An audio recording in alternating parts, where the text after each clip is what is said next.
Yeah, so today what we want to talk about, and this is really interesting because I was just chatting on a forum there in the break, and it came up that a lot of people had been standardizing. It was about process, and people were saying they were standardizing on React because they didn't want one team using Vue and another using React and another using something else.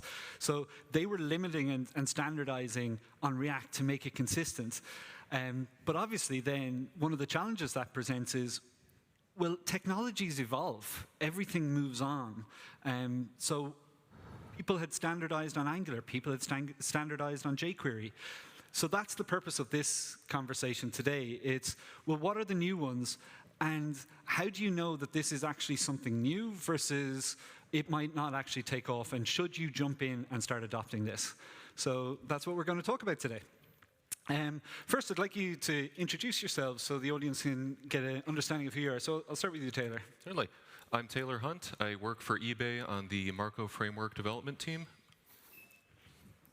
My name is Manu. I'm from Spain. I recently moved from Lisbon to Budapest. Before I was in Berlin, so a little bit, it's never like a stable place. I work in the open source team at Builder. It's kind of a drag and drop tool for e-commerce sites, but I work in the open source team, so we build a new framework called Qwik. We are 3 people. It's myself and also Mishko Herbey is the creator of Angular. It's also part of the team, and also ex-employees from Ionic framework. I don't know if anyone here uses it, but we are 3 of them building that. Excellent. So a high pedigree team. Yes. OK, so I kind of mentioned there at the start, so React is kind of the elephant in the room. It's the big framework at the moment. Why should people, there's always kind of, it feels like there's a new framework every week. So I'll start with you, Taylor. What's unique about Marko? Why should people pay attention? Because it is not new as of this week. It is new as of 8 years ago. OK. So I apologize. I always think of Marko 6, because that's where there's a lot of new kind of reworking. So maybe give me a bit of the history of Marko, and then kind of where you're taking it with Marko 6. Certainly. A long time ago, eBay.com rendered everything on the server because you had to. And when Node.js started gaining a lot of traction among developers, and developers at eBay wanted to use it, it was agreed that you may, as long as you don't regress any performance metrics on the main site, which is a very unusual thing for JavaScript frameworks nowadays to have as a requirement, and we are seeing some of the emissions from it. So Marko started as just, don't be any worse than the old thing, but make it nicer in a way that we wanted our developers to work on it. And as the ecosystem has evolved, first Marko was just fancy templates that streamed from the server, just like the old-fashioned ones did. And then it had asynchronous fragments, much like Facebook's Big Pipe back in 2007. And then we added a terse mode, almost like Pug or Haml or the other HTML templating languages. And then when components won the hearts and minds of developers, we added a component model to more easily put small bits of interactivity that actually need to be on the client into the same code base in the same exact components, as opposed to writing everything 1.5 times. And Marko 6 is hopefully skating to where the puck is going, because there's a lot of fire in motion in the React community in terms of there's a bunch of new APIs, and maybe some of them will be the important ones, but all of them are distracting ones. And hopefully we are taking what is still good about our performance that we are heavily incentivized to keep, while also shrinking the client-side footprint even further, and even shrinking the server-side footprint in some places. Great. So if I distill this down and correct me then, so its origin started as a performance kind of framework, that was your key kind of thing, and you've maintained that throughout. And then what does, I guess, what is the key selling point? If you were to sell is this, so somebody is using React or they've got Angular or some other framework, what would be the best benefit that you could tell them to start using Marko? It has the component model of React today, but it actually renders on the server in less than a second, which a lot of React SSR cannot. Well, in theory it can. I'm not allowed to say React is slow. I have to say React statistically is slow. Okay, great. I'll pass the same question over to you, Manu. So, and this one, I know for sure, Qwik definitely is new. And it's not just Qwik version 6. So can you give me just what's unique about Qwik, and why should somebody listen to this framework over something that they already have? So the way I like to see it is that when you make a decision in your company regarding any kind of technical decision, you choose a specific framework, you choose a specific providers, you kind of value a set of trade-offs, and you make these trade-offs based on the current context, right, and the current options available. So what Qwik fundamentally does different, completely new, is that it really changes some of the trade-offs that you have to make. So if it was another framework that it's, for example, I don't know, it's very fast, it's very nice developer API, but you have a lot of like interactivity, maybe it's not something you should even consider, because for your use case, right, it doesn't really apply. So probably the decision you already made was the right decision. You choose React because it really solved your problem. What Qwik can fundamentally do things is that it doesn't really have the same trade-offs. So it's really like a new option in the table for pretty much all the use cases. That's what I will say. We target e-commerce sites, so especially very complicated applications with a lot of interactivity that they have extremely fast. And it has to be, like for the current developer experience of developers, like React model, even taking your React components and using in Qwik. And I think Qwik is fundamentally new in that it brings completely something new to the table that might have to, it will be good that a lot of like engineering teams, elites, reevaluate their decisions because it is a new player in town. So can you just dig in there slightly? You say that you're making trade-offs with React and you're not making trade-offs with Qwik. So how exactly does Qwik get around the trade-offs that you're making? It's not like you don't have trade-offs, it's that you don't make the same trade-offs, right? So you usually make a decision, you just write down why you make the decision, and then if nothing really changed, and the change can come from, I need to do something else, or the context change, right? So this will be like a context change.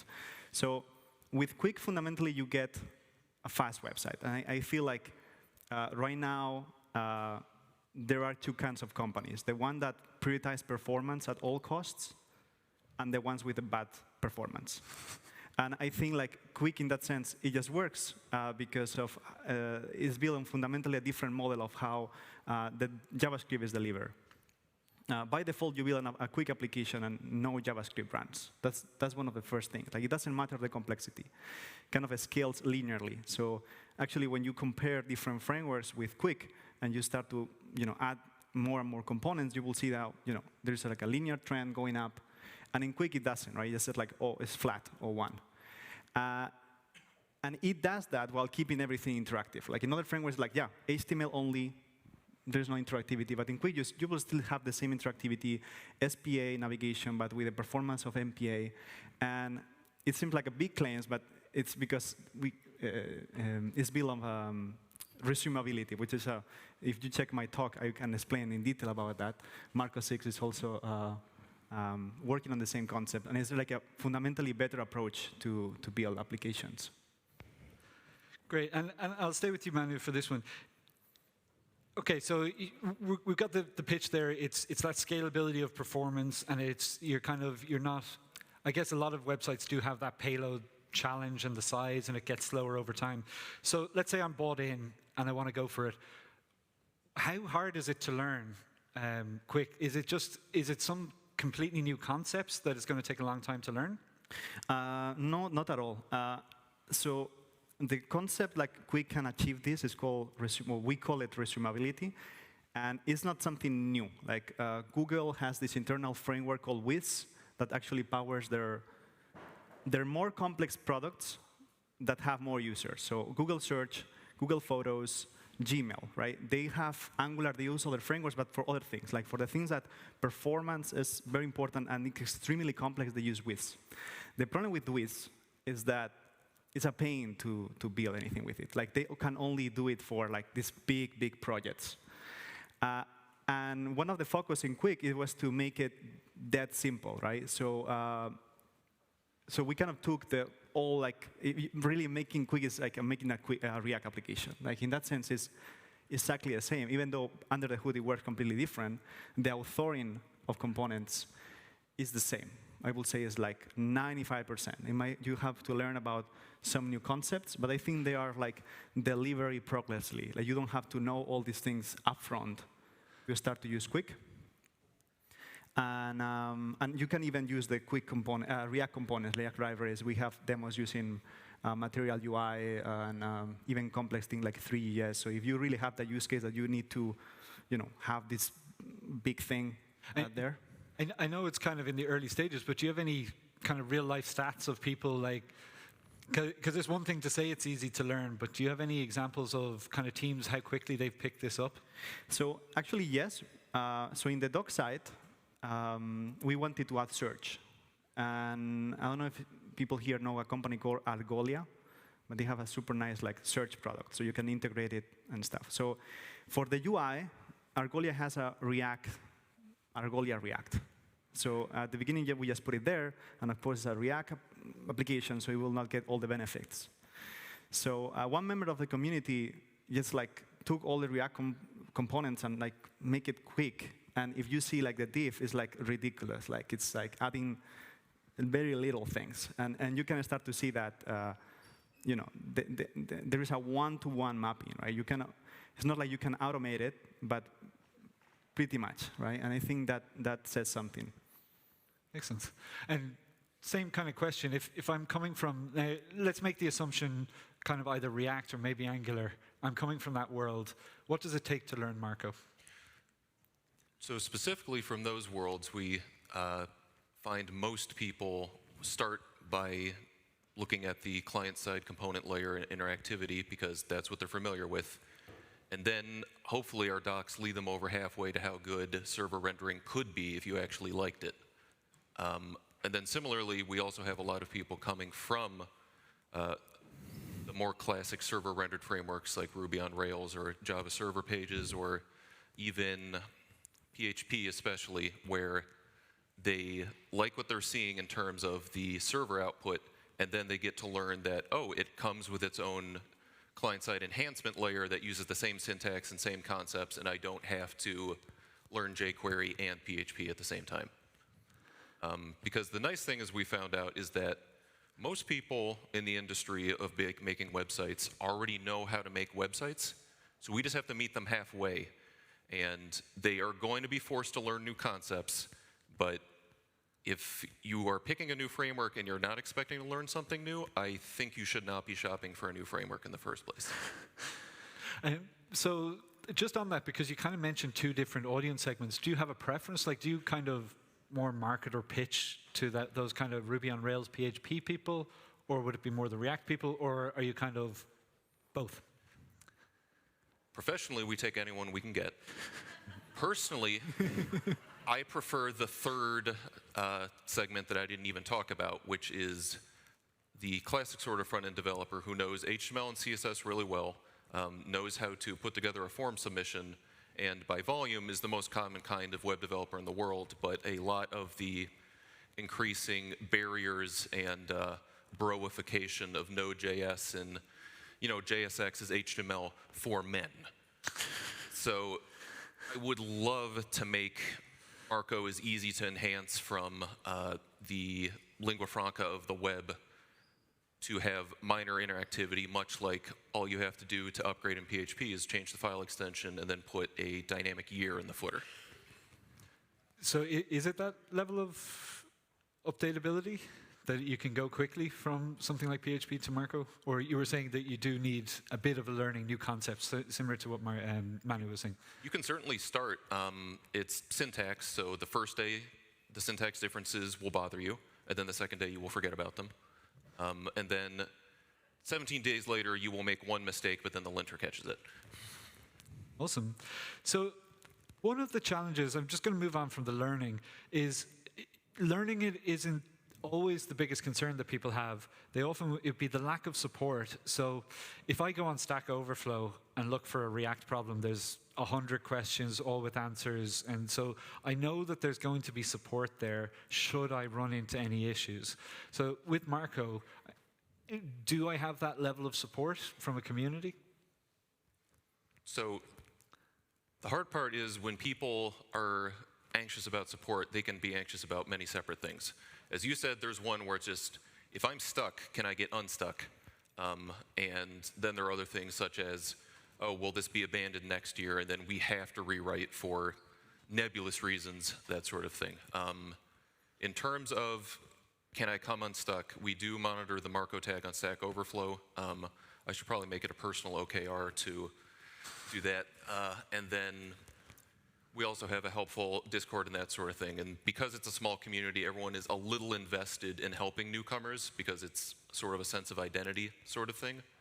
But at the same time, part of the problem with looking up React's extraordinarily broad Stack Overflow support base, as you put it, is that there's going to be 7 answers and the right one is at the bottom, and all the other ones are vaguely illegal, or they should be.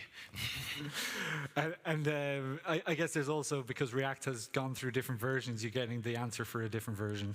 Yeah, and in many ways, the upcoming capabilities that new versions of React are promising, like streaming or different mental models, they might require just as much work and sort of difference changes as picking an entirely new framework, at least especially in terms of data loading, as I think the folks at Qwik found out. So we'll jump on then to Qwik. Before we jump into the data loading issue, is there any kind of, if we take that, actually we'll take both of those, because I like that distinction that you made of kind of, can I get unstuck, and is this going to stick around? So I might just get the unstuck question over to Manu.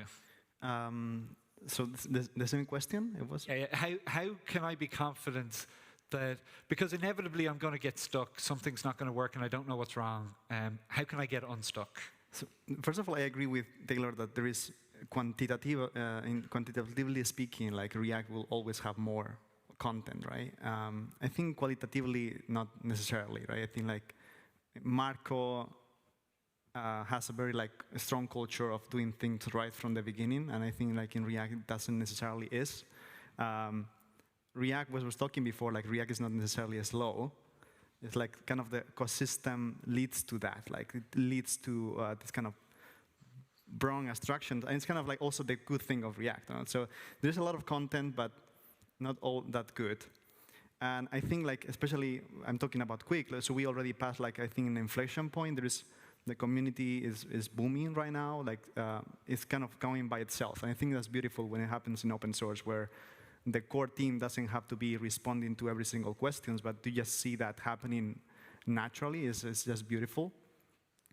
And I think one of the decisions is to kind of match some of the semantics of React in terms of how to author components, not necessarily data fetching, because that's what most of the questions are in React. So that's kind of, we have better solutions for that. But kind of the idea is that a lot of the questions can be solved by React knowledge. Well, that's kind of, it's not for everything, but for a big part of it, I think it is. The things that can get you unstuck, or the things that should work in a React component should work in a Qwik component, even though under the hood is completely different. So for example, just to put an example, Solid also has a GSX, but it has a very, very different semantics in terms of the GSX. And that confuses, like it looks like React, but it actually behaves very differently. So we don't have that in Qwik. Like, it's not like it's totally the Qwik React way, but we can make it look like that for React developers. And that's a trade-off what we took. I feel like there is this difference between a beautiful model and something that for people really makes sense. And I think when you have a framework, you have to choose one battle. Right? If you want to innovate in one thing, you can not going to innovate at the same time in all of them, right? So we want to innovate in how to fundamentally deliver JavaScript better. So we don't want to create a new syntax, right, or a new everything different. And solid, for example, this like, how do we get something that looks like React and make it like super efficient? And Svelte was like, how can we make reactivity, right? So they apply reactivity to everything. And there's like this purity of different frameworks. And I think in Qwik, we took good trade-offs. Or that's, of course, what I think, but we really think of real businesses using Qwik, not just like an experiment. So that's what we have in mind. So I love that answer from a product perspective, because you're trying to make changes, but you recognize if you try to change absolutely everything, it becomes a much harder proposition for people. So just change on what you can innovate on. So yeah, just that last one, will it be abandoned? So I'll start with Manu, and then I'll come to Taylor. How can people be confident that I invest in it, I get Qwik up and running, and then a year down the line, updates stop, and the project kind of teeters off? It's a risk you always take. I think like this book, Crossing the Chasm, or Chasm, and there is like a, there's like, that's why, for example, our marketing right now, our messaging is not to try to convert, this kind of older company or like move everything, but a lot of even big companies, they are coming to us because they understand the problem totally, and they can very easily put something to run some proof of concept, do some stuff, see if it really delivers what it does, because it actually is a problem for them, right? Like we're solving a real problem for them. But you have to be in this side of the early adopters, right? That's for sure. Like it will only take time to get to the next step. But we need people, right? We need companies, and especially big companies, using it. And doesn't mean that they are going to migrate the whole thing, but a lot of them are saying, like, we are trying to migrate like lower traffic pages, or like doing experiments, or like these kind of things. And it's a trust, right? For us in the company, it's a core thing, right? And the builder is, the company that is building this is going really well. So in that sense, I will not expect that we don't get the resources from there. And then it's open source. So for example, like 4 years ago, I created another open source project called Gene. So Gene is a web framework in Go. It's a language, Golang. It's a language from, and right now it's like 70,000 stars. It's used like in Dropbox, Facebook. It's used everywhere. It's actually the recommendation in the Golang, like in the language itself, recommendation is to use Gene. And it's just like the open source is taking care of it, right? It's not really like it needs a company behind it. So if the community grows, like in open source can happen that magic too. I'm not even working on that, and the company is perfectly, the project is perfectly maintained and things working. So that's also the magic of open source. Excellent. And then from your perspective, is it that kind of open source approach to that's how you're trying to guarantee Marko, or how do people make sure that if I invest, that it's not just going to disappear next year? Certainly. There are 3 questions again when people ask that question. And the first one is, we did register under the OpenJS Foundation for people legally being able to depend on it. But no one here actually cares about that, because I don't think you have a whole lot of lawyers at UXDX. So what you actually might be caring about is, how do I know that eBay won't move on if we are the primary mover behind it? Because even if Facebook dumped React tomorrow, people would not be that concerned, because there's a critical mass of the industry. And one nice thing about that is, you probably would not ask me if I thought mice would be around in the future. And similarly, Marko has withstood a number of attempts to replace it.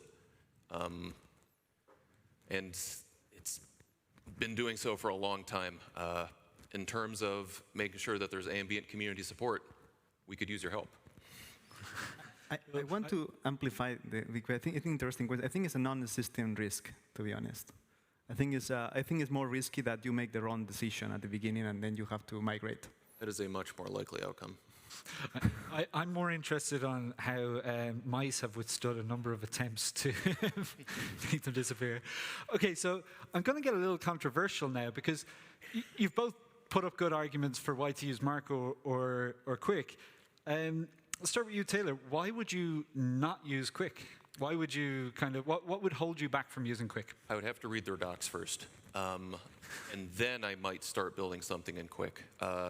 If you want controversy, my answer is the people behind Qwik are the people behind Angular, and I don't know about you, but I would not trust a tobacco company to sell me quit smoking supplements. They have recanted at the altar of performance, so that was my joke. I would actually more prefer that people investigate and use Qwik and see if its strengths meet their needs and if its weaknesses are not what they care about, because every technology's greatest weakness is its greatest strengths pushed too far. So there could be an open question in terms of, is Qwik too granular? Or does it let the developer do too many things because developers want infinite control and then we're really bad at using it? It's also brand new, so I don't know yet. But I would much rather anyone investigate and kick the tires and choose Qwik or Marko than the current status quo, both for the short-term mental health of our users and the long-term health of the web. Excellent. So quite an altruistic answer there, the mental health of everybody. So Manu, I don't know if you have the background on who the people are behind and what their past sins have been, but what would you say to that? Like, why would you be worried about using, or what would stop you from using Marko? So first thing, I think Marko and Qwik are part of the new generation or Marko 6, or in that case, of really doing something new. So I know that for a lot of people it's like, oh, a new framework is like the same, but of course you will have to trust my words, but there is something really like different here. So definitely check some of the concepts behind it. I will not use Marko because I can't. Like I can just, it's not published, Marko 6, so I can't even like check the docs. But I will say that I will not use Marko because I don't want to learn yet another template and like syntax and all this stuff. I think it's very, very custom. And I think part of the last 6 years, I see has the whole frontend has evolved and tested all sort of different ideas. So all the kind of the current generation of frameworks, they all created like, let's try this syntax, let's try this and something else. And React is like that big thing that actually allowed to test like meta frameworks, how to do routing, how to do data things. So a lot of things have been figured out. And I think the next obvious iteration is next step is to iterate through the things that we learn. And I think Marko has a lot of like legacy that prevents them from looking forward in terms of how things can be different. In terms of like what you say about Angular, so 2/3 of the company is not really like Angular. We actually, in Ione, we start to use Angular and we have to move out of it by being Stencil. So we really like creating a framework not to use Angular. So we experience the pain there as well. Not a lot of Angular love. But yeah, so that was interesting because it's the newness and it's hard to dig in and know exactly where the flaws lie. And then I guess it's the opposite. You're saying it's the oldness or the legacy that's coming along with it. So they're kind of opposing sides of the same argument. Right. We're trying to paint the other one's strengths as flaws right now.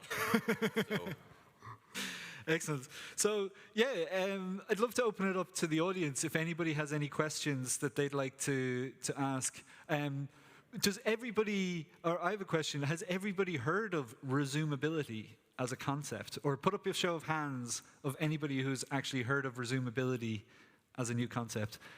So I'm seeing a very small handful of hands. So I think there's a bit more of a job to be done on explaining it. But the concept is, with a current JavaScript app, you send all of the JavaScript to the client, and then you send all of the data over, and it has to read all the JavaScript and then read the data, and then it loads the page.